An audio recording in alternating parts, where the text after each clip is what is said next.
Welcome to the deep dive. Today we're looking at, well, a pretty wild YouTube video scenario. Picture this. The world's already got issues, overpopulation, economic woes, Hmm. and then bam, this strange disease appears, and it only seems to hit the wealthy. Yeah, it immediately taps into existing anxieties, doesn't Yeah. it? The source material sets up this world that feels, well, kind of brittle already. Exactly, fertile ground for chaos. And right in the middle is this character, Laura Palmer. Right. She works for a big Hollywood production company, seems polished, professional. Uh-huh, for some powerful businessman. Yeah, but she's reviewing these incredibly dull story ideas, and you just sense this deep unhappiness underneath, that polite exterior versus her real feelings. That contrast is key, I think, the successful facade. Uh-huh. But inside, she's, like, yearning for something else. It hints that maybe the system she's in is part of the problem for her. And it spills into her home life, too. She's planning to divorce Tony, sees him as, well, not good enough, maybe he's struggling with alcohol, not a great dad in her eyes. Right, and she wants to take their daughter, Anna. Where is it? London. To London, yeah, like a first start. Trying to escape something, maybe build this perfect future for Anna elsewhere. That desire to relocate, it feels like trying to find control when things feel out of control, Yeah. But can just moving really fix everything? Probably not. And there's this small thing, but telling Anna's birthday cake, Laura totally forgets it. Oh, right. Relies on her assistant, Christian, was it? Yeah, it just shows where her head's at, maybe, like the job consuming everything else. Or maybe just a sign of being overwhelmed. But yeah, Yeah. it points to this imbalance, this potential detachment from what maybe should matter most. But then comes this scene at a fame premiere. Super awkward. Sebastian, the owner's son. Ah, the arrogant son. He's just awful to her, mocks her watch, total disdain, and then pulls his power play, replaces her as the presenter right there. Oof. Yeah, that really exposes the hierarchy, doesn't it? And how fragile her position might actually be. Shows you the kind of environment she's navigating. But Laura's response is interesting. Instead of a direct fight, she sort of manipulates the situation. How so? She coaches Gabi, the replacement presenter Sebastian picked, feeds her these specific kind of empty keywords, Wait, what? stylish, stunning, masterpiece, stuff like that. And then Gabi uses them and it bombs. And you get the feeling Laura's quite pleased with herself. It's calculated. So indirect manipulation, that tells I you agree. something about her, doesn't it? Strategic, maybe a bit ruthless, knows how to play the game, even if it's subtly. Okay, fast forward. Laura's suddenly on a private jet, super luxurious, heading to Alaska. Mr. Snell's plane, the owner. Right. And a guy on the plane, another passenger, tells her something really disturbing. Let me guess, it's about the disease. Yep. 3 businessmen died that day. Lung disease, similar symptoms. But here's the kicker. Go on. Their teeth glowed. What? Glowing teeth. Glowing teeth. Bizarre, right? Immediately makes this whole thing feel weirder and maybe targeted. Okay, yeah, that's it. That's a detail. Glowing teeth. It shifts things, adds this layer of the uncanny. And hitting businessmen on a private plane definitely points towards that wealth connection. Then we see her on a video call with Anna and Tony. It's tense.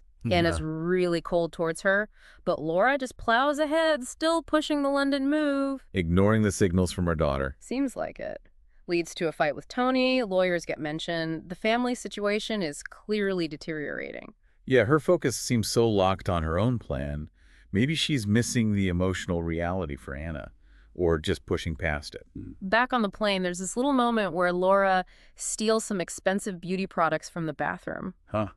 Entitlement, maybe? Or just stress? Maybe, but then the businessman who told her about the glowing teeth, they find him dead. Whoa, okay, so it's hitting close now. Very close. Yeah, suddenly it's not just a weird story, it's immediate danger. That raises the stakes considerably. The casual theft feels almost trivial next to that. So they land in Alaska. It's freezing stark. She meets Snell's assistant. There's a dog sled ride. Classic Alaska imagery. And then the assistant drops a bombshell. Promotion. CEO. CEO, just like that. Yep. Doubled salary, luxury apartment, profits. Huge leap. Seems almost too good to be true, given everything else. It really does. You have to wonder what Snell's angle is here.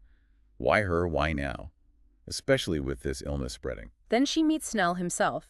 He's got this sort of compound, his city, armed guards. Okay, intense. He's all about gold mining, but also very upfront about his views. Really dislikes the poor, believes the wealthy are just better. superior. Wow. Okay.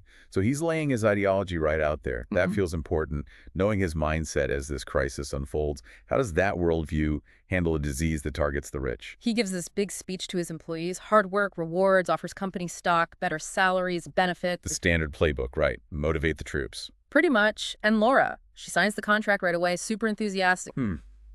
Buys right into it. Ambition, maybe? Or maybe just seeing a path to the life she wants. Could be both. Later, she and Snell talk. He admits he's scared of dying young, complains about Sebastian. Shows a crack in the armor, maybe? A little. And Laura mentions Anna, how her daughter doesn't always get her. A brief moment of connection, perhaps. Interesting. Even these powerful figures have their vulnerabilities, their family issues.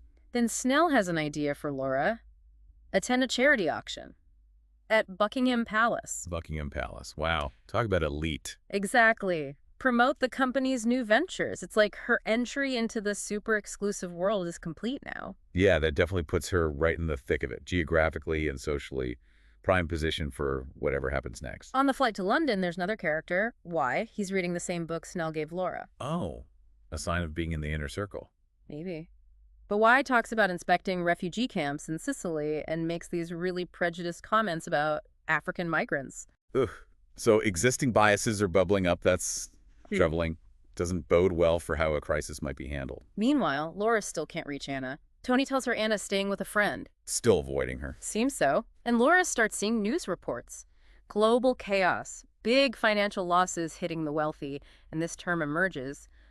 Plutophobia, Plutophobia. fear of wealth. Exactly. Fear of wealth and news of rich people dying suddenly everywhere. The whole system is starting to shake. Wow. Okay, so it's escalating fast. Plutophobia that signals a fundamental shift, right? Where the thing everyone desired is now fear. That's a massive inversion. When she lands in London, still no contact with Anna. Christian meets her, tells her the king isn't coming to the auction, just sending someone. A sign of the times, maybe? Even royalty staying away. Could be. But Laura's clearly rattled by the news. She asks Christian, "Do you think I'm rich?" The fear is setting in. She realizes her new status might actually be dangerous. Definitely. The auction itself is incredibly lavish, just dripping with wealth. The height of luxury, right as the world is terrified of it. The irony. Huge irony. Laura participates, like Snell told her to. There's this antique painting, a sunken ship. Bidding gets up to like $550,000. Pocket change for some, I guess, but still a lot of money. And right then, Anna calls her. Oh, perfect timing. Not. Right. Laura's clearly distressed, emotional, and she just bids $2 million out of nowhere. Wins the painting. Impulsive. Driven by that emotional turmoil from the call, maybe. The clash between this world and her daughter. Seems like it. After the auction, she's on the phone trying to convince Anna to come to London, and then she sees it again. Let me guess. Glowing teeth. On another businessman at the auction. Yes, it's definitely real, definitely spreading in these circles. Okay, the sense of dread must be really building for her now. It's not isolated. And then just chaos, someone from the royal family collapses, convulsions, dead. Right there. Whoa. A royal. That's huge. That makes it undeniable. Public. Terrifying. Yeah. Absolutely. Total shock. News goes crazy, epidemic. Terrorism. Doctors finally identify it. A weird flu, but it only seems to affect the very, very wealthy. So it's concerned. A disease of the rich. At the same time, a global economy completely melts down. Wealthy families are desperately trying to get rid of their assets, dumping everything. Complete panic. The ultimate status symbol is now toxic. What a reversal. Laura calls her mom, finds out Anna is with her mom, and she's staying there until Laura and Tony sort things out. Anna's apparently really torn up about the divorce. So the family drama continues, right alongside the apocalypse. Pretty much. Laura gets angry, tells her mom to stay out of it. Mom hangs up. It's messy. Still trying to control things, even when the world's ending. Desperate to get Anna, Laura calls Tony again. He refuses to bring her, says Barcelona's too dangerous for anyone with money now. So Laura decides she has to go there herself. Right, her focus shifts back to Anna. Maternal instinct, kicking in hard. But first, a confrontation with Sebastian. Ah, him again. What's his problem now? He is furious. His dad put Laura in charge of new projects, gave her money. He sees her as a rival, cutting him out. The family power struggle erupts. Yeah. Makes sense, especially with Snell potentially being ill or gone. Laura tries to smooth things over, suggests they work together. How does that go down? Badly. He scorns her, blames his father. makes some crack about her buying new clothes with her newfound wealth. Just bitter. Deep-seated resentment there. And insecurity, probably. Then Laura finds out why he's so angry. Snell didn't just give her projects. He left her $30 million because he was scared of this plague. 30 million. Okay, yeah, that explains Sebastian's rage. And then Laura sees it. Sebastian's teeth. Glowing. Glowing. The same strange light. It's right there, in front of her. Oh, man. Now it's inescapable. A threat is literally staring her in the face. She starts to panic, understandably. Then Christian calls. Bad news. Worst news. State of emergency declared. All flights canceled. She's stuck. Trapped in London. Wow. She's begging Christian, find a private plane, anything. But it's lockdown. The walls are closing in. Infrastructure breakdown. Total isolation. Outside her window, it's chaos. Protests, panic in the streets. Society is visibly unraveling. You can just picture it.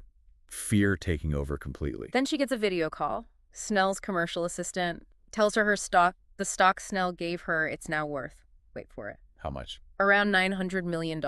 900. Are you serious? With the economy collapsing? How? Doesn't make sense, right? But the driver overhears, gets scared, puts on a mask. He thinks she's contagious because she's rich. The ultimate irony. Unfathomable wealth makes you a pariah. And the assistant says the only way to be safe from the wealth, from the disease, is to get rid of it. Find someone to take it. Because everyone's terrified of money now. Unbelievable. Wealth is the disease vector, or perceived as such. And then, the moment she must have dreaded.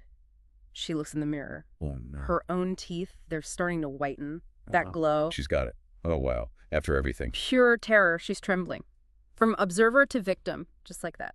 That changes everything for her personally. It's not abstract anymore. Just then, virus control forces show up at her door. She's on a list. Care and surveillance. So the state is rounding up the rich, or trying to contain it. Seems like it. But Laura, she plays along for a second, then bolts. Fire escape, gets to her car, speeds off to the location Christian mentioned earlier. Survival instinct on overdrive. Smart move, maybe. Doesn't trust the authorities in this chaos.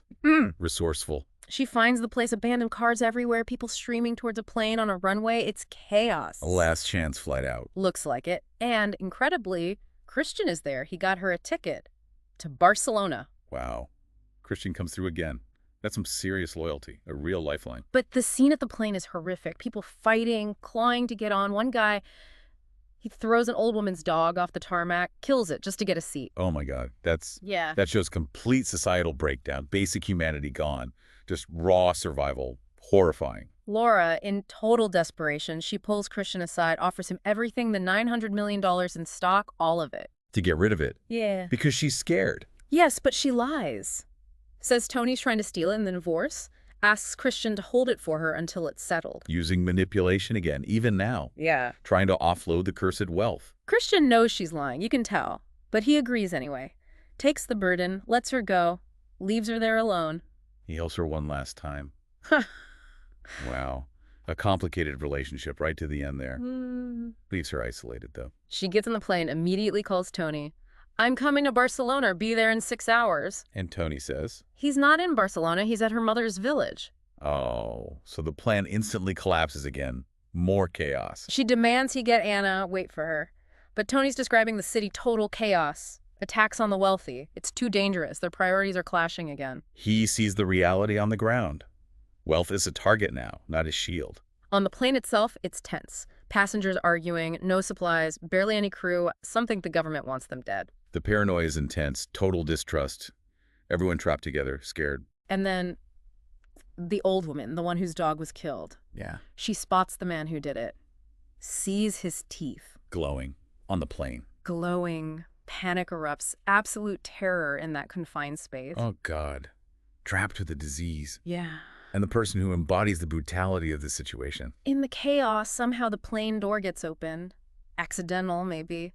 The man with the glowing teeth and the old woman, they're both sucked out. What? Just gone. Horrific. Unbelievably tragic and chaotic. Laura's seeing news feeds on the plane, quarantines for the rich, people abandoning mansions, yachts, fortunes, just walking away from it all. The great rejection of wealth. It's actually happening. Everything she ever wanted is now worthless or worse. Scientists have given it a name now. They're calling it the rich flu. Apt. Chillingly accurate. Reinforces that connection. Finally, the plane lands in Barcelona, if you can call it landing. It's pure chaos there, too. No safe haven anywhere, it seems. She calls Tony. learns Snell's empire, all those assets, destroyed, wiped out. And Snell himself is missing, presumed dead. So the $900 million, gone. Just like that. Poof, vanished. Her brief, terrifying stint as super wealthy is over. Or so she thinks. The roller coaster just keeps going. Despair must be setting in. Tony meets her. He's describing the attacks, people hunting the rich. He says, thank God you didn't really start that job with Snell. Oh, the irony. He has no idea. Laura just stays silent. What can she say? She's carrying this huge secret burden. That silence speaks volumes. She knows the danger isn't necessarily over for her. They hit a roadblock. Police. They're asking Tony if he has money. Checking people. For wealth. Seems like it. Laura quickly lies, says the banks are all closed, but the police want to check them anyway. For the disease. Glowing teeth, presumably. Terrifying for Laura. If they find out about the money she did have, or suspect her. Exactly. But then, pure chaos again. A truck plows right through the roadblock. A diversion. A massive one. In the confusion, Laura and Tony make a run for it. Escape again. They're basically fugitives now. Just constantly running deeper into the chaos. No safety anywhere. They finally make it to her mother's village. Relative quiet, maybe. But Anna, Still gold. very distant. Doesn't even really look at Laura. The emotional damage is deep. The divorce, the fear, Laura's absence. It's all taken a toll. That must hurt Laura more than anything, perhaps. The personal cost is immense. And Laura immediately clashes with her mother again, tells her to stay away from Anna, accuses her of using the situation. Old wounds, raw anger. Even now, that conflict persists. Can't let it go. And Laura has this thought just flashes through her mind, the famine. It's not just the flu. Society's collapsing. People are starving. Right, the knock-on effects. The rich flu might be the catalyst, but the breakdown is systemic. Affects everyone. Then finally, Laura breaks, tells Tony everything. The truth about Snell's money. Yeah. The inheritance, trying to give it to Christian, her fear that she's infected, that she's putting them all in danger, just lays it all out. Honesty born of desperation. How does Tony react? He argues she shouldn't leave them. It says they don't even know how the disease spreads. Leaving might be just as dangerous. It's a fair point, actually. Yeah. So much uncertainty. True. Isolation versus unknown transmission risks. No easy answers. Then, more bad news. Someone named Pablo warns them the police are actively looking for Laura because they fled the roadblock. Because the village isn't safe either. They're being hunted. Their time is up. Laura insists they have to leave, all of them. But the villagers, they want Laura out. They're scared. Fear of contagion. Understandable, but harsh. Community breaking down. Tony tries to reason with them, but it's no use. And then Anna, in this really moving moment, pleads, "Don't make Mommy leave. We have to stay together." Wow. The daughter trying to hold the family together against the fear of the crowd. Powerful. It is. But the villagers won't budge. So Laura, Tony, her mother, and Anna, they leave by boat. Outcast. Back to the sea. Where do they even go? They discuss options. Laura's mother suggests Tanzania, says she has a friend there up in the mountains. Tanzania, that's incredibly far, a massive risk. Tony's reluctant, obviously. But what choice do they have? As they head out, they see other boats. Lots of them. Everyone fleeing, looking for somewhere, anywhere, safe. A whole flotilla of the desperate. Shows the scale of this thing. The journey is brutal. Storms, rationing food, catching fish to survive. A complete contrast to Laura's old life. Humbling, terrifying. Stripped bare, essentially. Just survival now. Then the boat hits something. Panic. But that's a body. A drowned girl. African teenager. They managed to pull her aboard. She's alive. Oh my God. Another refugee. Shows the crisis isn't just Europeans fleeing, it's global. And the girl, she said she was trying to get to Europe.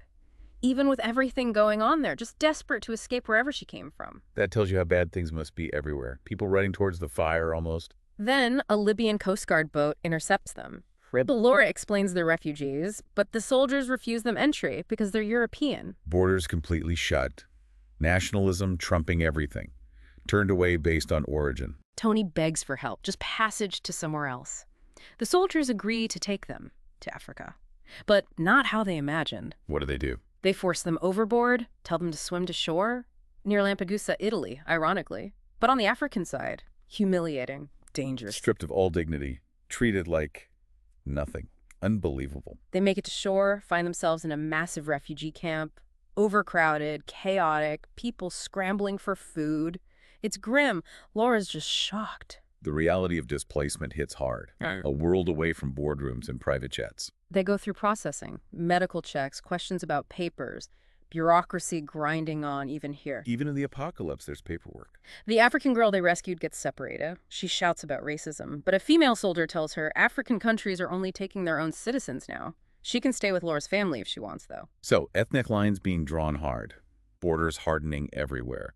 But a small kindness from the soldier, maybe? Laura tries to plead their case, mentions her old charity work in Africa. The official just shrugs. Things are different now. Her past status means nothing. The old world is gone. Influence, connections, charity work, irrelevant. Tony asks about food, shelter. The official paints a bleak picture. Not enough for anyone. Utter desperation in the camp. No resources, no safety net. Laura sees the rescued girl praying, realizes she's Muslim. A quiet moment of shared humanity, maybe? Small moments of connection amidst the chaos. Faith as an anchor. They try to find someone, anyone, willing to share a tent or space. No one will. Fear and scarcity have killed compassion. Everyone looking out for themselves. Social fabric completely torn. Then Laura runs into someone, A. He's also looking for a way out, mentions a ship heading to Tripoli, a potential escape. Another slim hope. Or just more danger. A is pessimistic, says poor countries did better at first, but the chaos is everywhere now. He tried to get on that ship, but it was only for Africans. Strict enforcement of those ethnic lines again. No escape for Laura that way. I tells her to lie low till morning, and as he lowers his mask to speak. Let me guess. Glowing teeth. The rich flu is here too, even in the refugee camp. It's everywhere. No escape. That's devastating. The disease transcends borders, conditions, everything. That night, Laura, Tony, her mom, Anna, and the rescued girl, they sneak away, find an empty tent, a tiny bit of space, temporary shelter. A small victory, but still so precarious. Laura tries to talk to Tony. He's just silent, withdrawn. Then he finally speaks bitterly, says something like, well, now you have the rich husband you always wanted. Ouch. What does he mean? He signed her documents, took her wealth, the wealth she tried to give Christian. He did it maybe thinking he was protecting her, or maybe out of spite, or maybe because she'd asked him to facilitate the transfer to Christian earlier. It's unclear, but the result is the same. He took the birdie. Oh my God, so he's infected now because he holds the wealth. That's the implication. He tells her to protect Anna, says he did what she wanted, maybe referencing her plan with Christian. It's a heavy, complex moment. A final, tragic act, taking the fall for her, in a way, after all their conflict. Laura manages an apology. And then Anna screams. Why now? More danger. Yes. They run, find two people attacking Anna in the tent. Laura just snaps. What did she do? She fights back. Violently. Kills one of them. Just pure protective rage. Whoa. From Hollywood exec to killer. The transformation is brutal. Shows what survival does to people. Everyone else is just stunned. This wasn't the Laura they knew. Understandable. A shocking act, even in that world. Later, Laura, her mother, the rescued girl, they're just sitting by the sea, silent. What can you even say? What's next? It's emptiness. Yeah. Loss. Uncertainty, the weight of it all. They end up joining other refugees, building a makeshift raft, another desperate gamble. Back to the sea again. Seems inevitable. They eventually reach the African coast again, and immediately intercepted by another patrol boat. It never ends. This time, Tony is taken away, separated from them, along with other men. Oh no. What happens to him? We don't know. We don't.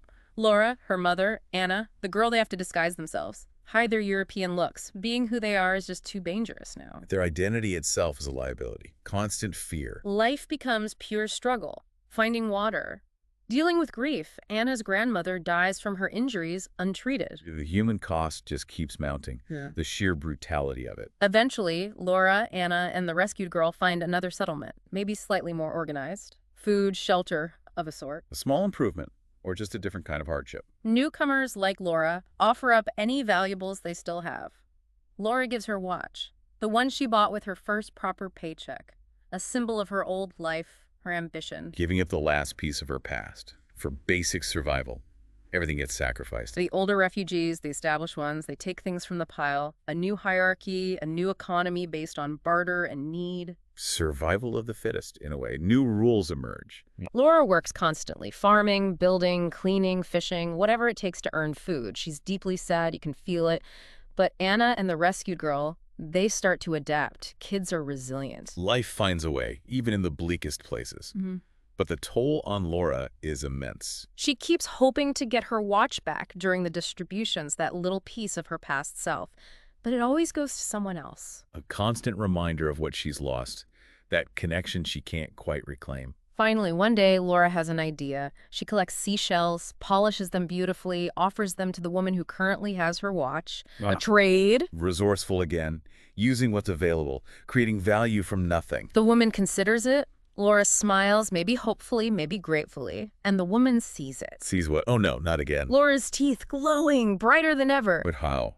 Tony took the wealth. He's gone. Exactly. It happened after Tony was taken. The implication is horrifyingly clear. Everything he owned, including the wealth he took from Laura, it reverted to her, his next of kin. So by law, by whatever twisted logic governs this disease, she's rich again. To inheritance. Oh, that's a cruel twist. It's presented almost like some kind of dark divine intervention. She can't escape it. The wealth finds her no matter what. And the woman with the watch, she's terrified, backs away. Laura is marked again. Just when she'd maybe found a way to exist, to survive. Ugh. Boom, back to being a pariah. Cursed by wealth she doesn't even possess in any practical sense. What an ending. So we followed Laura's just incredible and incredibly tragic journey, from the heights of corporate ambition to the depths of refugee camps, and then this final, chilling twist. It really is something. The way fortunes reverse, values invert. It's a powerful, disturbing narrative. This whole concept of the rich flu, where wealth itself becomes the poison, it forces you to look hard at our own world, doesn't it? What we value, what gives security.